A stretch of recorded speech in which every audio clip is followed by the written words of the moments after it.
Good evening, friends. Welcome to our Stock Market with Kumar channel. I'm Tirumali Kumar, and today we are going to see about MindTree's quarterly results. Rather, going to their financial results, audited, consolidated financial results, I'll give more concentration on investor presentation they are given. Anyway, just a few points we will look into about their revenue, profit, EBITDA, those things as formal. If you look into their revenue, comparatively, previous year same quarter it's 19,260 million rupees, versus now around 25,862. So roughly it's around 34 34.3 percentage increase, and quarter on quarter, that is June quarter to compare with the September quarter, it is around 12 percentage, 12 point something percentage is up. So it's a good sign. They have registered a strong footnote, and expenses to some extent increased, especially not a finance cost, employee cost. Most probably all IT companies employee cost has increased this quarter in compared with the previous quarter. As I already told in previous results review, that due to the pandemic, more of the employees were in work from home. That may be a concern one. And now they have given some revision of salary and other things. So this employees' expenses has increased. And EBITDA compared with the previous year same quarter, it's around year-wise 40 something percentage increased. Whereas compared with the previous quarter, that is June quarter, would have been around say 15 or 16 percentage. And net profit, I think the same thing is happening. The same incremental growth has happened. EBITDA margin probably roughly around 18 percentage or something. I'm giving only rough figures. So it's MindTree has registered very good performance, both revenue and profit. EPS is also increased.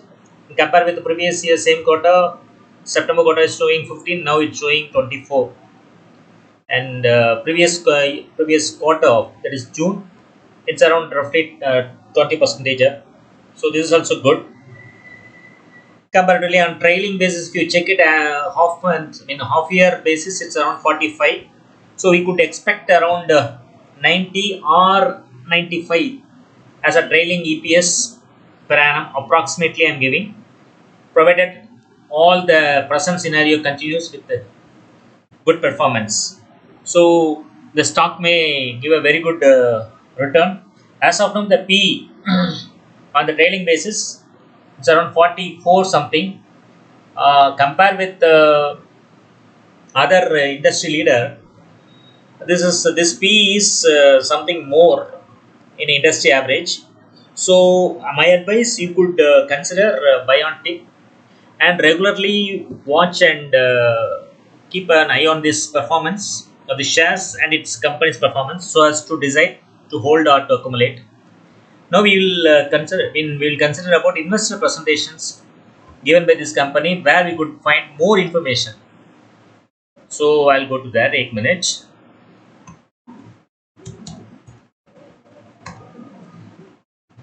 First point. Now the run rate is 1.4 billion. This is some good point, and 260 active clients. Annual revenue is around 19 billion. Fantastic. The parent company's annual revenue. That's good. And MindTree Minds, that is total employee strength they are giving. Delivery location they are having around 10. It's good.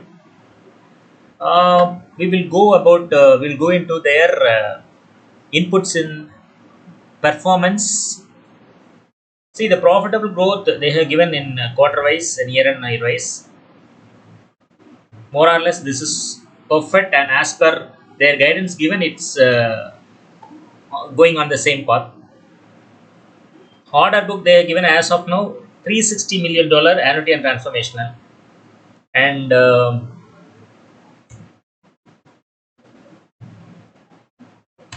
If you check it, the performance quarter wise, as I told, quarter on quarter is 12%, year on year 34%, and half yearly perfectly good. Segment industry group, the segment wise they are giving PFSI and CMT. See, near about CMT occupying more percentage of total mix,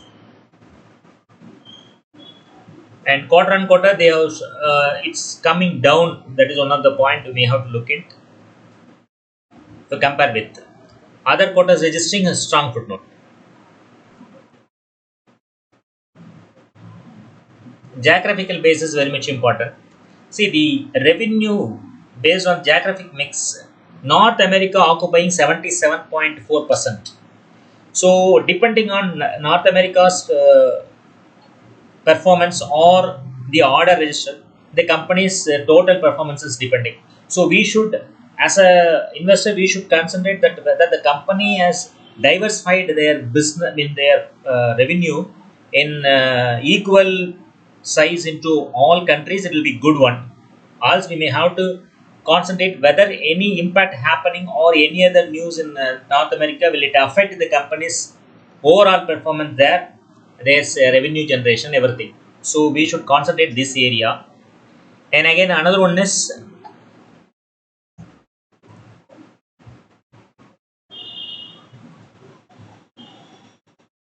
yeah, this point is very much important. Attrition rate is 17.7%.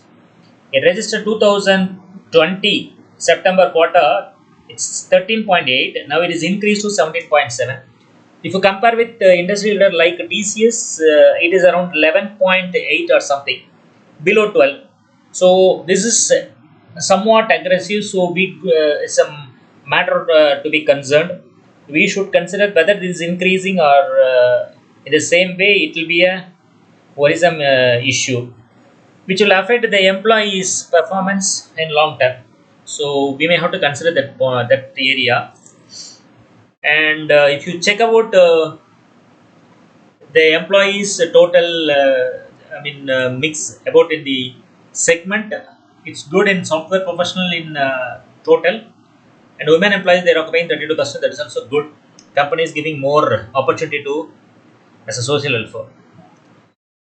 And look into other factors. Everything is as per their revenue guidance. It's good. So my suggestion, we could consider this company as our portfolio pick, and keep an eye on this company's performance in every quarter. Decide as per your views, and check it with your financial advisor. I hope you would enjoyed. Welcome you, and I request you to subscribe my channel. Thank you.